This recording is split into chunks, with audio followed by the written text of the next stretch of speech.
రోజున నిజామాబాద్ జిల్లాకు సంబంధించి సమీక్షా సమావేశం నిర్వహించుకుంటుంది.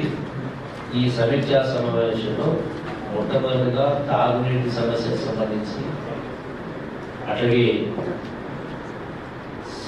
మన సివిల్ సప్లైస్ సంబంధించి, రైతుల వరి కొనుగోలు సంబంధించి, అట్లాగే సన్న బియ్యానికి సంబంధించి, ఇళ్ళకు సంబంధించి, వీటితో పాటుగా ప్రజలు అప్లై చేసుకున్నటువంటి ఈ యొక్క కళ్యాణ లక్ష్మి చెక్కులకు సంబంధించి దరఖాస్తు పెట్టుకున్న 15 రోజుల్లో ఎవరి దగ్గరికి తిరగాల్సిన అవసరం లేకుండా అవి 15 రోజుల్లోనే సంబంధిత ఆర్డీఓకు రీచ్ కావాలి.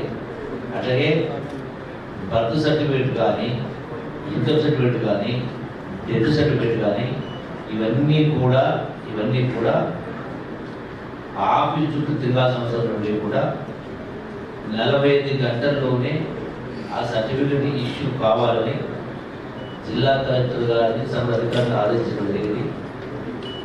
దీంతో పాటుగా 500 రూపాయల గ్యాస్ సబ్సిడీ సంబంధించి ఉన్నటువంటి కనెక్షన్స్కు వస్తు సబ్సిడీ కొంత వ్యత్యాసం కనపడుతుంది. అంటే ఎక్కడో కొంత లోపం ఉంది.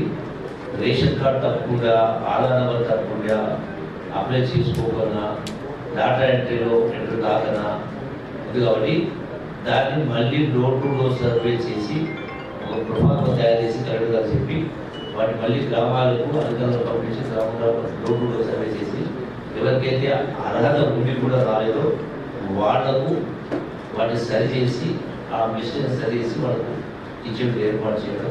అట్లాగే 200 యూనిట్ల కరెంట్ సంబంధించి కూడా ఎవరైనా అర్హత ఉన్నప్పుడు 0 రాకపోతే వాటిని మరొకసారి ర్యాండమ్గా మరొకసారి వెరిఫై చేసి కార్యక్రమం చేయమని చెప్తా ఉన్నాం. మూడవది ఏంటంటే ఇది ఇందిరమ్మ ప్రభుత్వం, ప్రజాప్రభుత్వం. ఇందిరమ్మ ప్రభుత్వం ప్రజాప్రభుత్వం పారదర్శకంగా పరిపాలన జరగాలి. అట్లాగే ఆ ప్రజలకు ఇబ్బంది కలగకుండా తొందరగా దాన్ని వాళ్ళకి అవసరమైనటువంటి సర్టిఫికేట్స్ కావచ్చు, ఇంకోటి కావచ్చు, ఆ సమస్యలు త్వరగా పరిష్కారం కావాలనే దాంతో ముందుకు కార్యక్రమం చేస్తాము. అట్లాగే ఈ యొక్క భూభారతికి సంబంధించి కూడా ధరణికి సంబంధించి ఎన్నో లోపాలు ఉండి రైతాంగం అయితే ఇబ్బంది పడతా ఉన్నాం. వాటన్నింటినీ కూడా కొత్త చట్టం ప్రకారం ఆ వెసులుబాటు కల్పించడం జరిగింది. రైతులకు సంబంధించినటువంటి ధరణి వల్ల చాలా తప్పు జరిగింది. వాటిని సరిచేయడం కోసం సమీక్షా సమావేశాలు ప్రతి మండలంలో కలెక్టర్ గారు వచ్చి సమీక్ష నిర్వహిస్తారు. రైతాంగం గురించి రైతులకి కొత్త చట్టం ఉన్నటువంటి మేలు ఏమైతే జరుగుతాయో వాటి మొత్తం కూడా విశదీకరించి రైతాంగం చెప్పే కార్యక్రమం చేయడం జరుగుతుంది. దాని తర్వాత వాటన్నిటి కూడా సరిచేసి ఏర్పాటు చేయడం జరుగుతుంది. అట్లాగే కొత్తగా ఈ యొక్క అసైన్మెంట్ కమిటీస్ కూడా ఏర్పాటు చేసే కార్యక్రమం జరుగుతుంది. మరో మంత్రి కోరెడ్డి గారు చెప్పడం జరిగింది.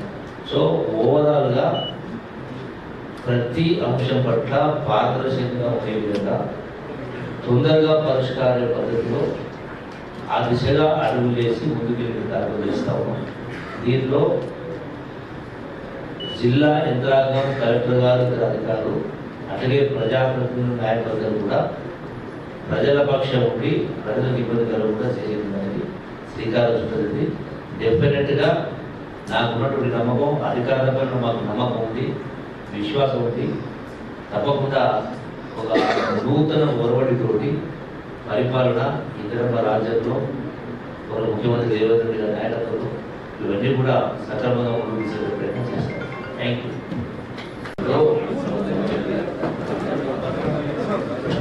వ్యవస్థ అనేది ఎప్పటి నుంచో వస్తూ ఉంది. ఈ పొరపాటును ఎదుర్కొన్నప్పుడు ఆల్రెడీ అధికారులు ఆదేశం జరిగింది. వాళ్ళ పైన కేసు పెట్టడం జరిగింది. వాళ్ళు అరెస్ట్ కూడా చేయడం జరిగింది.